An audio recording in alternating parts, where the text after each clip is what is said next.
Hi everyone, in this video we are going to go through the setup of the target CPA or target cost per acquisition flexible bidding strategy. We're going to go through the setup and we'll show you how to assign it to your campaigns and ad groups. A couple of things to note is you cannot assign this flexible bidding strategy down to the keyword level. It can only be applied to the campaign and ad group level, which will then be carry over to the keyword level. The other is that this is you're dictating what a desirable cost per acquisition would be for you. So for instance, if you can afford $30 for every sale, and that's a good cost per acquisition for you, then that's what you'll set your CPA as. For instance, if you have a $100 product and you know that you have a 50% profit margin on that, and you would like to, meaning your cost of goods sold is $50.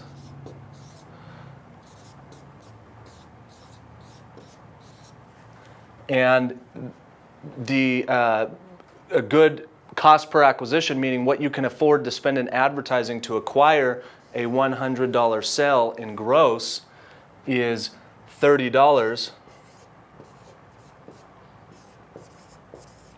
Your CPA is $30. That would leave you with $20 in profit for every sale.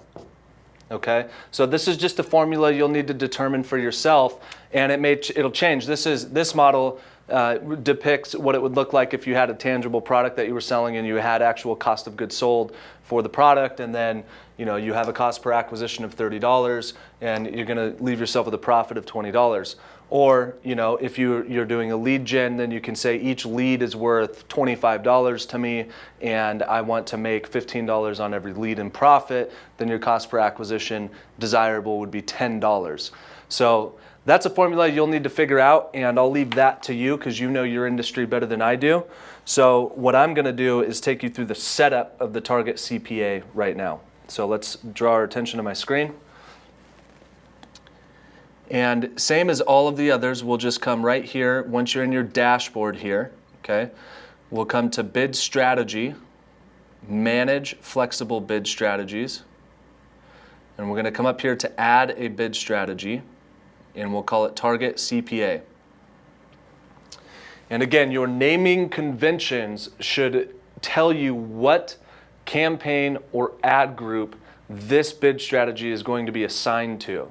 So if you're going to assign this to X campaign, then name it X and the dollar amount that you set, so that you can, without having to drill down into each flexible bidding strategy when you go review performance, you know what campaign it was assigned to and what the CPA or percentage increase or whatever it is, depending on the bidding strategy that you're working with. So let's name this men's vintage boots, and this is because I'm going to assign it to the men's vintage boots campaign, and we'll call it CPA $30. Okay, and I'm going to give my target CPA here of $30. And then you're going to want to drill down into advanced options. And just like on the return on ad spend flexible bidding strategy, Google recommends that you do not set a max cost per click and you do not set a minimum cost per click. I would say for a new advertiser, to keep your costs in line and to really get a feel for how this operates, I would go ahead and set a max CPC so your spend doesn't get too out of control.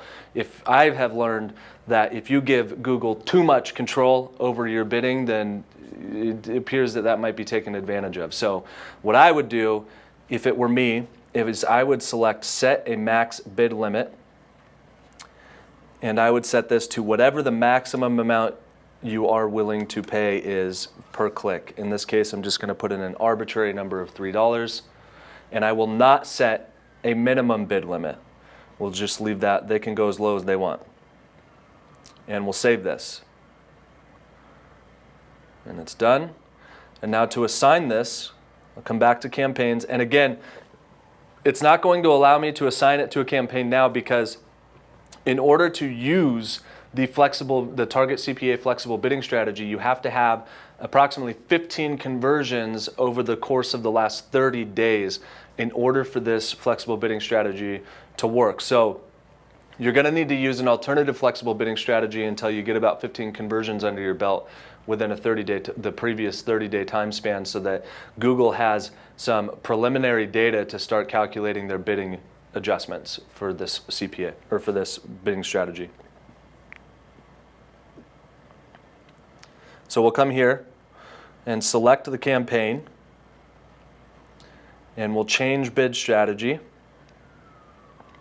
and we'll assign the bid strategy I just created. The other thing that is important with the naming conventions is that when eventually these bidding strategies, this list will be robust and have lots of strategies in it. So you want to make sure you know what is what. And you might have multiple cost per acquisition bidding strategies and assigned to different campaigns. So you want to make sure you have the campaign, and then you can leave out the type of bidding strategy it is if you'd like, because it shows it over here. I just wanted to give you some contrast so you could see what it looked like with the actual strategy. And then the amount. So you may, in a month from now, come back and say, I want to create a new men's vintage boots CPA, and I want to put it at $50, and then I want to let that run for 2 weeks and run it against each other. So you might do that, or you might be doing some A/B testing and have multiple different ad groups or campaigns set up and running different CPA strategies together. So it's just important to get your naming conventions down so you know what is what when you're selecting and reviewing data. So we'll select this.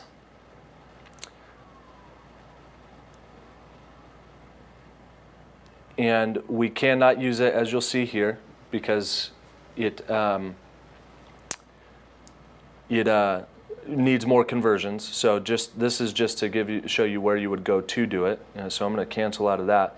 And then once again, I always just go through and assign it straight to the ad groups as well, just to make sure that everything's running on the same page. So we'll assign it, make changes, and it won't let me make it, obviously. And so that would be that. And that is the target CPA. So this is a good strategy for if you know what a good CPA is and you want to dictate that to Google, you can do that. There are some cons to using a CPA strategy in that if their conversion tracking data is off, or your conversion tracking data went down, your pixel went offline for whatever reason, and it wasn't tracking conversions, then your cost per acquisition in Google's data is going to be flawed, and then it's going to be adjusting your bid strategies on flawed data. So that's something to keep in mind. But if all of that's functioning correctly, this is an excellent flexible bidding strategy that I would suggest giving all of them a try and finding which one works best for you. But in particular, this one, if done correctly, can be a huge benefit to your pay-per-click marketing campaign.